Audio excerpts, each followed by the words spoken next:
All right. So I am including this video with the document that I'm sending you. The big thing is I put the food list on the end from the first challenge, but I wanted to go over just kind of the main differences of what you're going to be doing from November 28th till December 23rd. Um, the biggest thing that you're going to be doing that's different is you're counting all macros. So when we count all macros, the idea is we have to count everything that's in everything. Okay, so like peanut butter, we would count the fat, the protein, the carbs. Cheese, same thing, fat, protein, carbs. So um, obviously, with counting everything, it gives you a little bit more freedom because as long as you're hitting your macros every day, realistically, that's the goal, right? You should be able to lose fat doing that. Now, with that being said, what I want to do is I want to talk about food timing a little bit. So on this program, food timing does make a difference. What we're trying to do is keep our carbs in that 5 hour window around our workout. So if let's say for instance we're at the gym for an hour, that 2 hours before and that 2 hours after the gym, those are the most important. That's the most important window. And what we want to do is in that window for optimal fat loss, we want to remove as much fat as possible. Now, obviously, with counting everything, there's going to be some fat, and that's okay. But we just want to keep it minimal. Okay, so like eating foods with a lot of carbs and fat in them, like pre and post workout, is probably going to be something that we want to stay away from. So staying with whole foods, like for me, if you want to know what my meals are, like I literally eat the same thing pretty much every day. So 2 hours before I work out, after the 7:30 session, I'll eat my oatmeal with protein in it, or I'll have my Greek yogurt with protein in it and like some fruit or something just to get my carbs. And I'm trying to keep the sources as clean as possible, right? So where there's not really extra fats in there.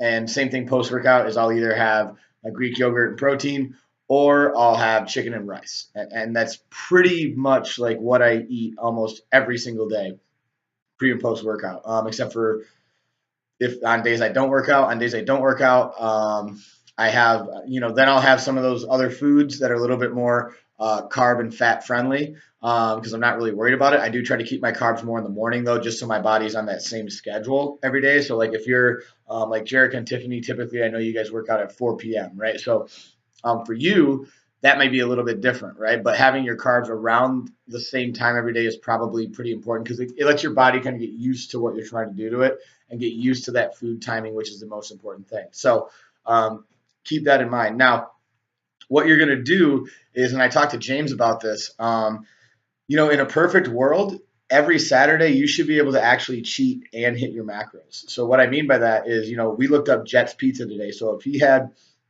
just like the small Jets pizza, every piece, right? If it was just cheese, was like 11 fat, 29 carb, and 14 protein. So you could say, okay, I want to have 3 pieces of pizza tonight. Take that out of your macros, and then whatever's left, you would divide throughout the rest of your day. Now, obviously, that would mean the rest of your day you're eating a little bit leaner. But again, at the end of the day, you get your jets and you still hit your macros. So it's a win. So you didn't cheat. And ultimately, down the road going forward, when you're maintaining this lifestyle, that's how you do it, right? Like you have to be able to count everything so that you say, okay, like I want to go out on date night and I want to have what can I have XYZ, and you're going to go online, find the nutrition facts, find the stuff, and say, okay, I can have this, this, and this, no big deal, or I can have a glass of wine with a steak and broccoli, or I can do this, whatever it might be.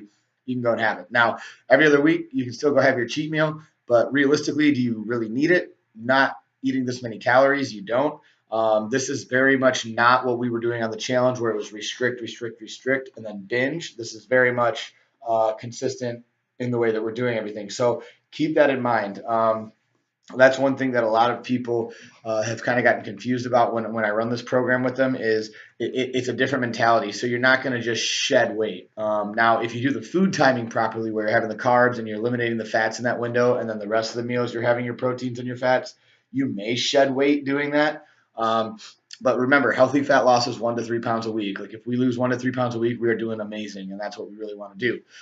Every 2 weeks, you will send me your report.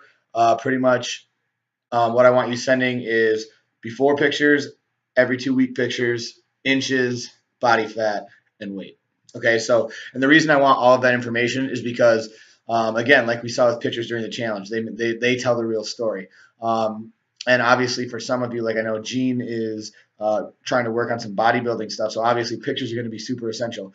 For people who don't have a ton of weight to lose, pictures are going to be super essential. So that's actually coming off, and that's what we want to be doing. So I just wanted to make this quick video explaining kind of how to count everything, the best practices for what time to eat everything, and then again, if you have any questions, ask in the Facebook group. But for the most part, I just want you guys to kind of, get in it. The hardest part's honestly going to be menu planning and prepping, because again, the more variety you have, the more pain in the ass it's going to be for you, right? Like I don't care. Like if you want to eat 7 different meals for 6 different days and have 42 different meals, like that's on you. Don't ask me for help because literally, like, and you'll see this with Mike and I.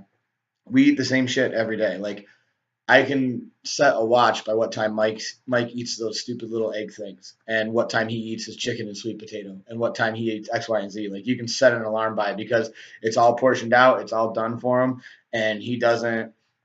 He just eats his meals when it's time to eat his meals because his goals are more important than the food.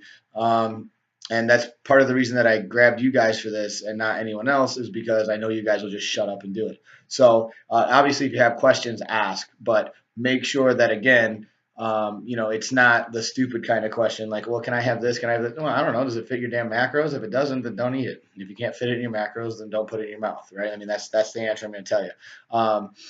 So report to me every 2 weeks on that one. If you want to start it early, you can, but I only really care about November 28th through December 23rd. Those are the 4 weeks that I care about. So hope you guys, if you have any other questions, let me know. Anyway, see you.